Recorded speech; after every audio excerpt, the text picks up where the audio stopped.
What kind of testing has been done, scientific testing? That is such a great question. This is where I went from being a Shroud skeptic, because I was conditioned in Oxford in my residency that we deny miracles, we deny anything supernatural. Oxford is really a factory for creating apostate Bible scholars, by and large. I can say that having been there and been in faculty of theology in Keble College. I know that's not popular, but it's true.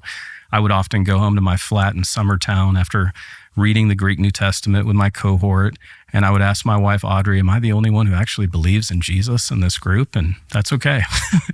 And I was conditioned that this is a Catholic relic.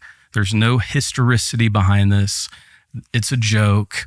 And I was conditioned by that. And then I was scary. And this is why your voice is so important, Tucker. So many people, they know enough to be dangerous. They're TikTok smart or they're YouTube smart. They have a soundbite, but they have no substance to their faith. And I want to have a substance to my faith. I'm a truth addict. I follow truth wherever it leads.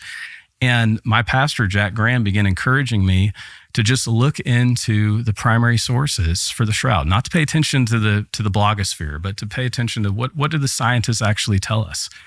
And once I began to look at the scientific studies that undergird all of the facts I'm sharing with you, I remember it took my breath away. The evidence was so compelling. So to answer your excellent question, given that framework, 102 scientific disciplines have studied the Shroud and produced peer-reviewed journals, studies, and cases for all the different aspects. And when I tell you it's the most studied artifact in the world, I mean it. 102 academic disciplines have spent 600,000 scientific hours, like my friend Paul DeLazzo, studying the lasers, like my friend Bruno Barberis, the mathematician from University of Turin, not a theologian, not a preacher, great guy, good friend of mine. Bruno is a mathematician, and he took all of the excellent questions you're asking me, the correspondence of how do we know he was crucified? How was he crucified? What blood type? Crown of thorns, nail print hands, nail scarred side, nail prints in the calcaneus, the heel, which is interesting. We'll talk about that.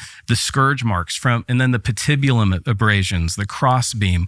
When he factored all of those probabilities together, Bruno Barberis, the mathematician, said there is a 1 in 200 billion chance it's anyone other than Jesus of Nazareth. 1 in 200 billion. Because I like my odds. Because the physical, the representations in this image track so precisely to with the scripture. Accounts. Exactly. Not only with scripture, but with what we know of crucifixion from Josephus, from Philo, from all of the other first century historians as well.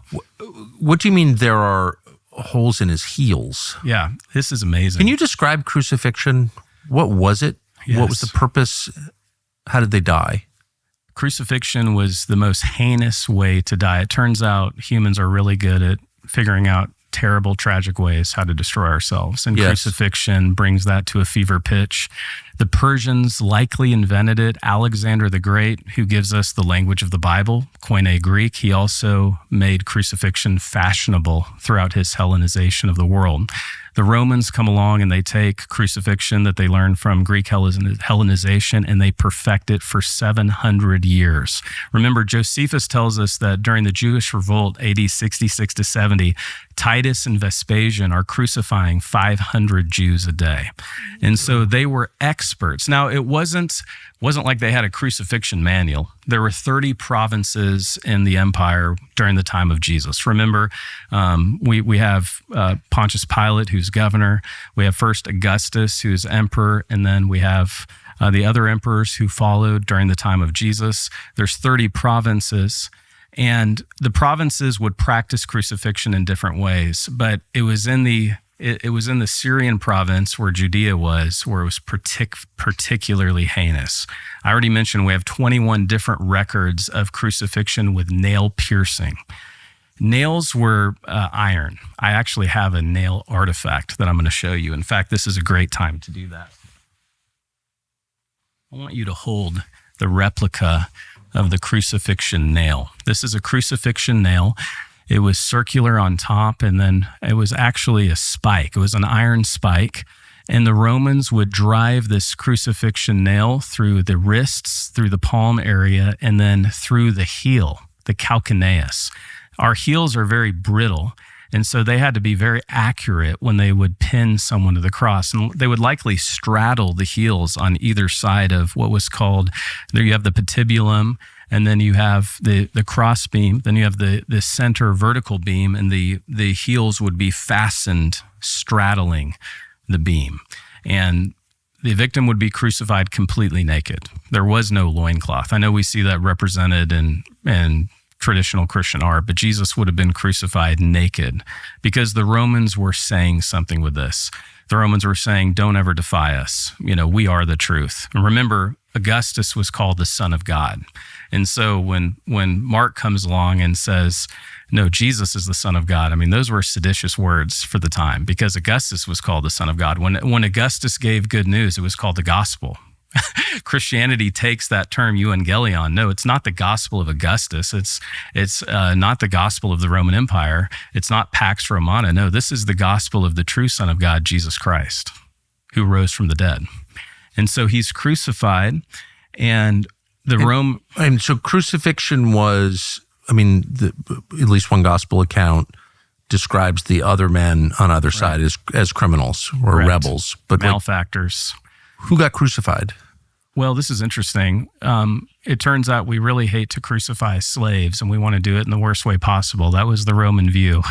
And so non-Roman citizens, however, we do have citizens like Antigonus, the last of the Hasmonean rulers, who's a Roman citizen, but he defies Rome.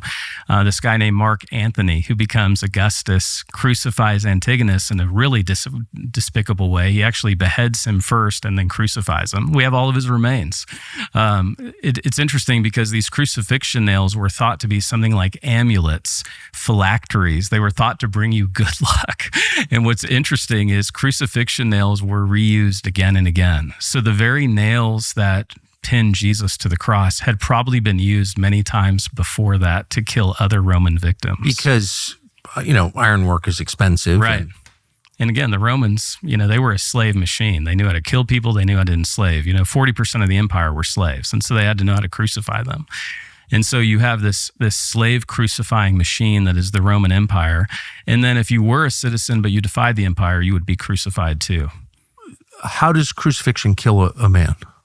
It's really interesting. Were women crucified, by the way? Yes. In fact, they were crucified naked, often facing towards the cross, just for pornographic reasons. Ugh. How does it kill you? It kills you in a variety of ways. It doesn't kill you quickly. It maximizes torment while minimizing it actually maximizes the length of death, and it prolongs death.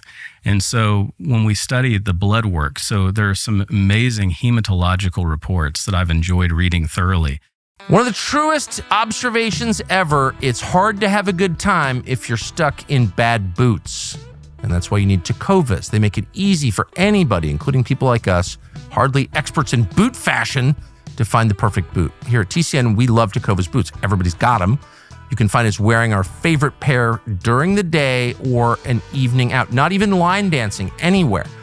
Tecovas crafts quality Western boots for everybody. Generational ranchers, lifelong cowboys to first-time buyers. They handcraft their boots over 200 meticulous steps to create broken-in comfort the second you get them right out of the box.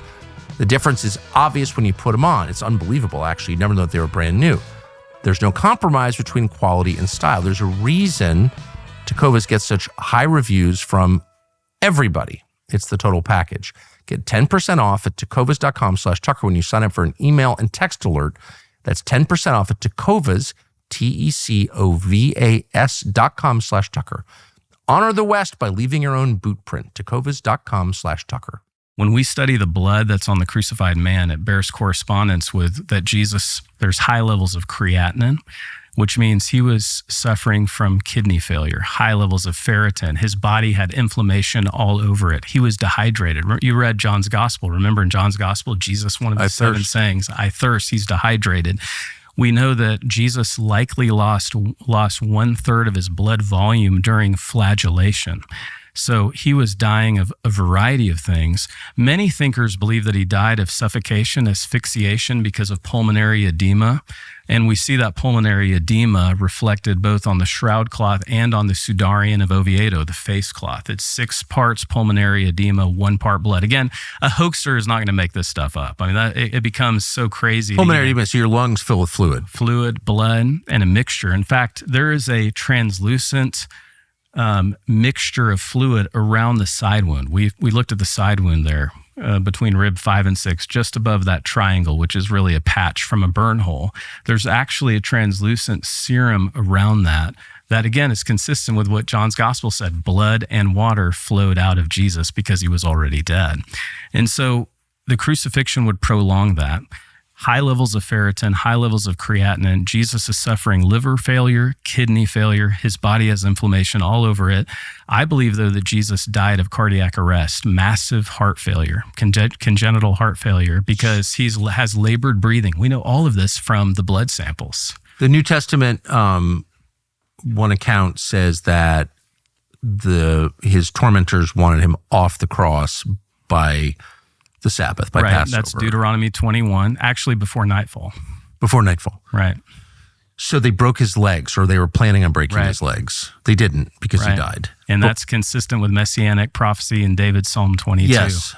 But why would breaking the legs of a crucified man hasten his death? A wonderful question. Thank you for asking it. So the one way you could prolong your life is you would kind of essentially try to stand up while you were being crucified, even though your feet were nailed straddling the cross. And you would just edge up ever so often while you're trying to breathe, and that would prolong your life. So if you broke your legs, obviously you can't stand up. So you can't. So the point is, when you're hanging by your wrists, you can't breathe. Exactly. And you suffocate. You die in your own blood, essentially. And so you can't do that. And so that's why, but they come to Jesus, even though they break the legs of the criminals on the right or left, indicating that Jesus suffered a different kind of torment than they suffered in his flagellation. We'll get to that here in a moment. But they didn't need to break his legs because he was already dead. In fact, they're surprised. Remember, Pilate is shocked that he was so soon dead. Jesus begins the crucifixion around noon. He's dead by 3 p.m. The Jewish day would begin at 6 p.m. And so they only have about 3 hours to get Jesus off the cross, ask for the body of Jesus from Pontius Pilate, and then lay him in a tomb that was not far, probably 150 feet away from where Jesus was crucified. What does it mean that they carried the crossbar? Yeah. What's the crossbar? That is such a great question. So, and this is what's so amazing. When, again, I don't privilege this. I just look at this through historical eyes. When you look at the back, the dorsal image on the shroud, you can see that there are scourge marks all over it. But in the right shoulder, coming down at a diagonal, there are abrasions all over the back. We mentioned that Jesus, the crucified man of the shroud, weighed around 175 to 180 pounds. The patibulum, which is just the crossbeam. So they didn't carry the whole cross. They would only carry the crossbeam. And again, that wood was scarce as well, by the way, in the Roman Empire. So that crossbeam would have been used again and again for other crucifixion victims. And so Jesus experiences the scourging, and then he's asked to carry the cross. And that the crossbeam, the patibulum, weighs around 125 pounds, and he can't carry it. He falls. And this is one of the most moving experiences for me when I was studying the signatures of the pollen. We actually have not just pollen, but we have limestone and clay soil that is native only to Jerusalem. And it's on 3 parts of the crucified man in the shroud. Are you ready for this? It's on the feet, obviously, because he walked barefoot. It's on the knees and then the tip of the nose. So when Jesus is carrying the patibulum, he falls. And he not only falls, he falls hard. He collapses and his face gashes the ground because we have in the tip of his nose actual soil from the land of Israel, from Jerusalem. So the crossbeam is the piece of wood to which his fastened. His wrists are nailed. And that's tied to the vertical post? Yeah, to match the Greek letter tau. So it would look like a capital T. We see that. And he's tied to that post, but he's nailed to it. Make no mistake, he was nailed to it. Thanks for watching our YouTube channel. We hope you'll subscribe to it. And by the way, you can hit the little bell on there and get notifications every time we produce a video. We hope you'll do that also.